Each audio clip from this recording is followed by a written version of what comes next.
All right, is that working? Okay, there we go. Had a little problem with the SD card. The camera wouldn't record. It was indicating that there was no card in it, although it was in there. So I messed around with it a little bit, and we got it working. Let me show you what we got happening here. Obviously, we're back out in the garage. We're getting things, starting to get it put back together. We need to mount the radiator to the go-kart, and again, all this stuff is temporary, so we're not going crazy, but I wanted to bring you what I've been doing. So here, take a look. Let me put on my fancy up-close glasses. Take a look at what we got going here. The radiator, right? We're going to, as we said, mount it on here. We put some paint on that ugly sin called MIG welding. We won't be doing that permanently, but I put some marks on the pan there. I don't know if you can see those or not, but where we want this thing to sit, kind of centered, you know, because we've already got a hole in the nose. So some of these things are going to dictate what we're doing. This is aluminum. See how it moves a little bit.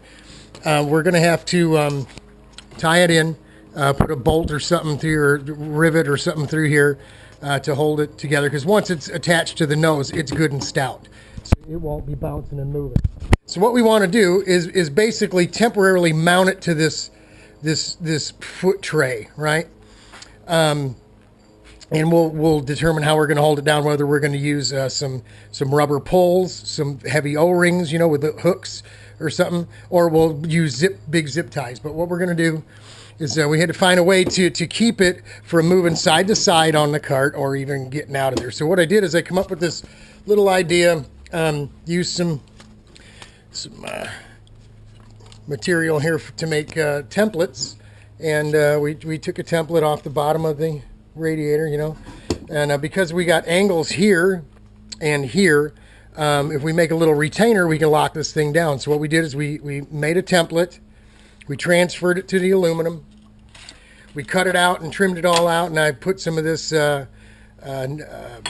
vibration resistant stuff in here. We put a piece on the bottom of the radiator, and bingo, what we'll do is this will lock it right in. So if we make one for this side, right, a right and a left, we make the other one for this side, we mark out where it's going to go on that tray, and this will lock it down to the cart side to side, and then we just got to, like I said, find a way to hold it down in there just to last the 8 hours to do some testing, and we'll find out whether the air running straight through it is going to help it or not. We had to buy some new fittings.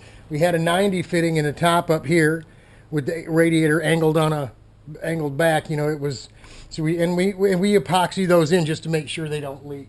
So I went and bought another 45.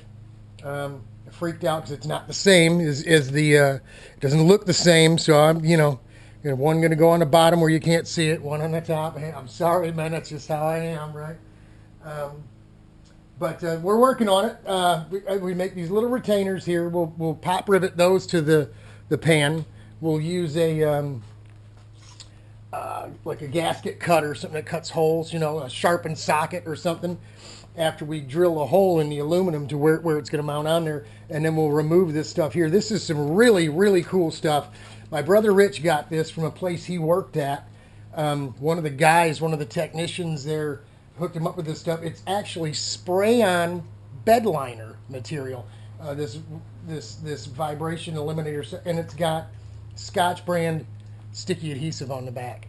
So we use this stuff for everything. On the bottom of our side panels where it goes along that aluminum angle there, because it'll vibrate and it'll wear the side panel right out. So we use that stuff quite a bit on our carts, and it works really good for eliminating any kind of grinding out where this thing from vibrating would rub a hole in a radiator or rub through a weld and make it leak.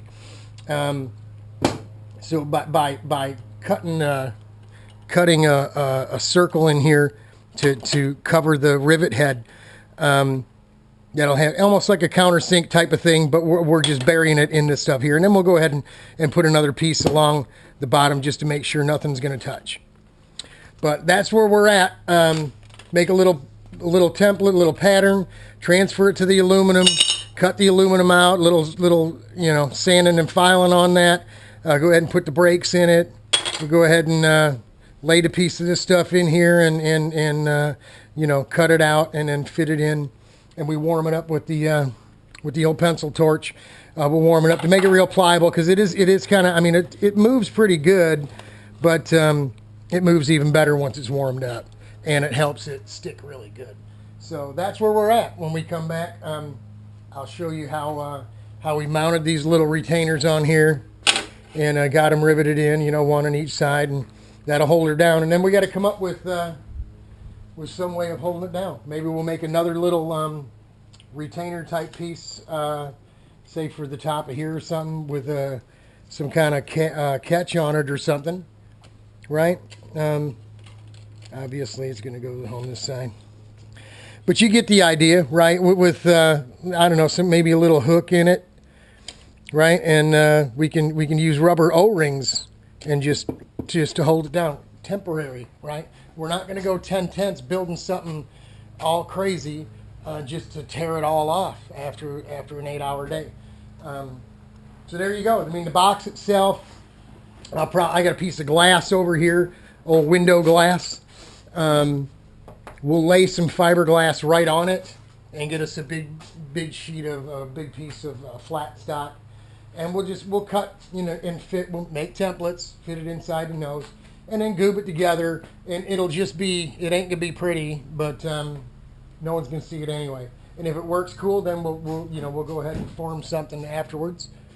If not, then it's back to the drawing board. Regardless of what happens, we're gonna cut that bumper off and send it down to Ed McClone, Jaguar Carts. Ed's the man, the mandrel bender, and we'll have him bend us up a custom piece.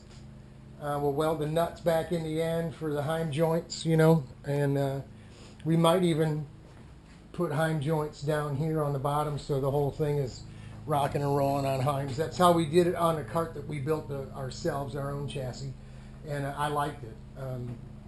It's a weak spot, but it is what it is. So we'll bring you some more when we start building it up. Godspeed.